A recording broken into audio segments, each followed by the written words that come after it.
Cody scaled his agency faster than Biden falls asleep, and in this video I'm going to be revealing step by step how we scaled Cody past 92K MRR, on track to hit 150, so you can just copy us. And look, I get it. Everyone says scaling with paid ads is hard. Honestly, they're just trying to overcomplicate it so you can go buy their course. But after spending millions on paid ads and coming up with a legit framework that seems to work almost every single time we run ads, I put together a winning formula that I would like to share with you today. So if you wasted money on ads before, or if you had people like this promising you 500 paying clients in 90 days, guaranteed, or you don't pay, and they'll send you a 2K check on top just for wasting your time, then this video is for you. But before we dive into that, guys, most of you who watch my videos are not subscribed to this channel, so please do me a favor, take 2 seconds, scroll down, smash that subscribe button, because I got a lot more fiery content coming, and while you do so, I'm going to pack one of these.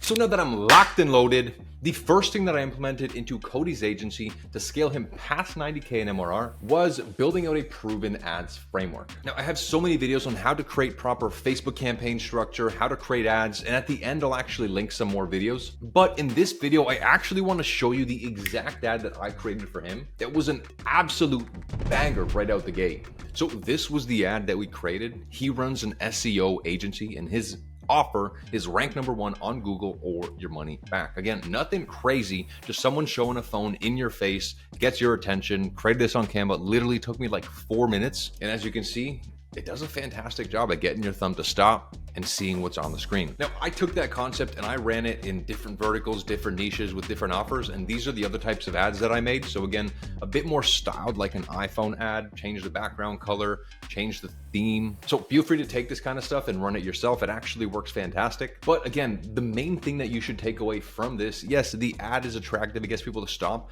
but one of the most important things about this is the fact that this ad is 120% cold friendly. Far too often I jump into people's ad accounts and I see them trying to sell a polished shit. But again, guys, if it looks like shit, it smells like shit, then chances are it's probably gonna taste like shit too, right? And no one wants to buy a pile of crap, no matter how shiny yours is. So when creating an offer, a few key things to take away. So the first thing that you're gonna wanna do is make sure that your offers are smart offers, which means they are specific, they are measurable or quantitative, they are achievable, right? Because if you saw earlier, 500 paying clients in 90 days, like, come on, bro. They are relevant to the actual audience. And what I have found is if the further you can get in the funnel, so things like deals are going to perform better than just leads, and that they are time oriented. The second thing is try to position your offer as something new, because no one wants the better option. People are much more attracted to the new option. And then the third point is try to position your offer that is almost risk-free, because almost everyone has been burned by a marketing agency right now or been burned by someone else. So having an attractive risk reversal is going to be key to make sure that your ads perform well. So with the ads out of the way, the second thing that I implemented into Cody's agency to get him past 90K MRR was a fully automated appointment booking machine. In short, after we captured the audience's attention with the ad, you can see we send them to either a lead form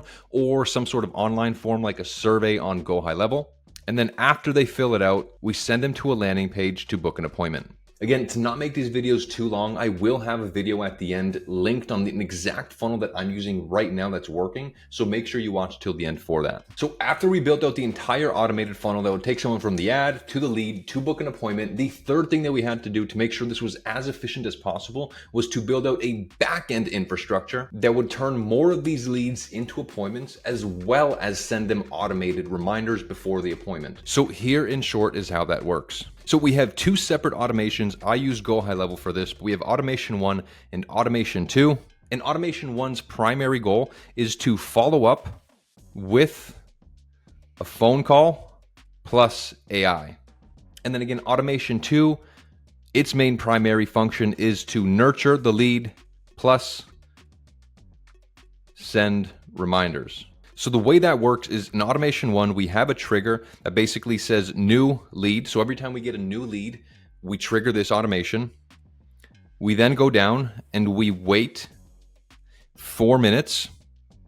And the reason that we wait 4 minutes is we give the lead time to actually jump in, schedule the call themselves. And if they do schedule a call themselves, then we trigger automation number 2 which is appointment scheduled. So that's how we trigger this one.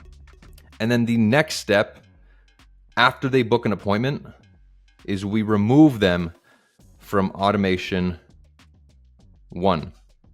So again, to recap, we're giving them 4 minutes to schedule an appointment by themselves. And if they do schedule that appointment, then we remove them from automation 1 so we don't continue to follow up with them trying to book that extra appointment. Now from there, if they don't schedule an appointment in the first 4 minutes, the first thing we do is we live transfer a call between the appointment setter and the lead. And the reason we do this is because of the 5-minute follow-up rule, which states basically if you call within the first 5 minutes of lead opting in, the chance that you get them on the phone increases by like 90-something%. It's absolutely wild. So that's why we transfer a live call. We then have some conditional logic that sees, was this call answered? If no, then we follow up with the text, and this text strategically says something like, hey, it's Jane from business name. My boss, John, wanted me to reach out and offer you X. So for this case, instead of it being an offer, it'd be like, hey, my boss, John, wanted me to reach out and see if you have any questions regarding our guaranteed SEO program. We then send them a link in that text, and we'll send them one more right after that says, or would you prefer chatting with him over a quick phone call? Again, from there, if they actually schedule the appointment, we will remove them from this workflow entirely. But if they don't respond to that, then again, we're going to send them another SMS. We're going to wait for that response. If that response doesn't happen, then we're going to send them another SMS. We're going to wait for that response. And if that response doesn't happen, we're going to send them another SMS. So we continue to follow up with them in a specific cadence with a specific strategy. And then if at any point they respond to this, what ends up happening is we will send them back over here, where here, again, we are doing another live call. Now, the reason we do that is because they just responded. So we're going to call the appointment setter to give them a call right then and there because they just responded.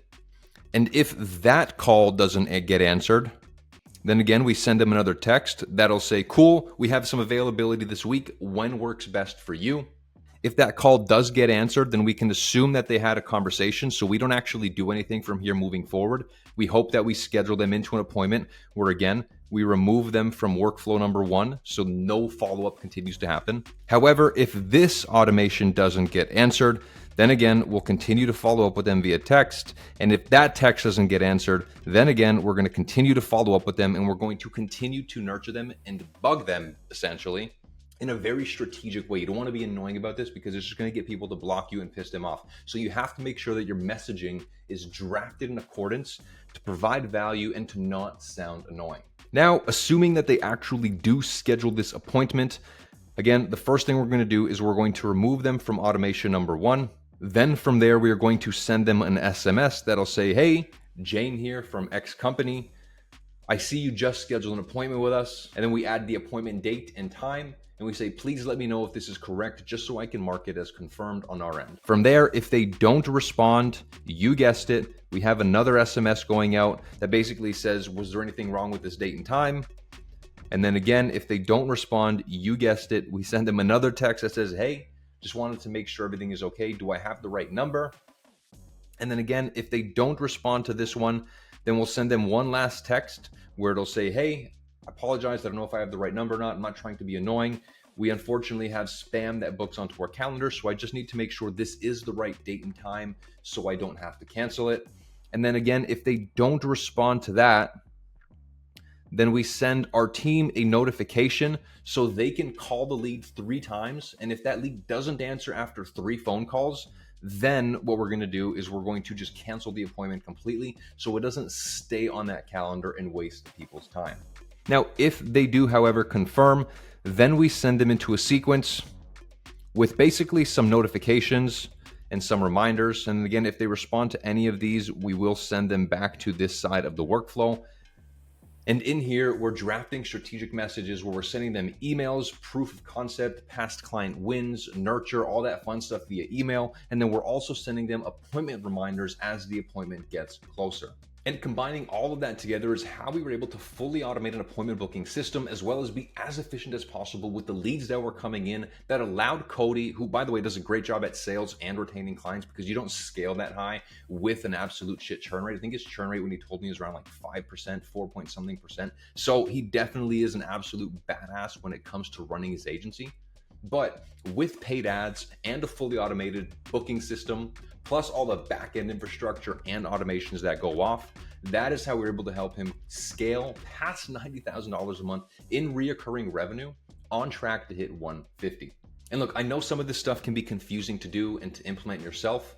So if you need some help running ads, putting together a cold-friendly offer, building out some awesome automations and back-end infrastructure like this, I do offer some one-on-one mentorship. Again, this is not me pushing you off to some failed agency owner who comes on as a coach to coach you through some shit. This is one-on-one mentorship, so it is very limited by nature. So again, if you want some one-on-one help, feel free to check out the link down below in the description. However, if you'd like some more free value, then feel free to check this video right here, which shows the exact funnel landing page I use, or feel free to check out this ads tutorial that's gonna allow you to create AI-generated ads in less than 20 minutes, or check out this video right here, which is gonna show you how to integrate AI and machine learning into your ads so you can acquire customers for much cheaper by using paid ads. It's Brittany, bitch. And I am back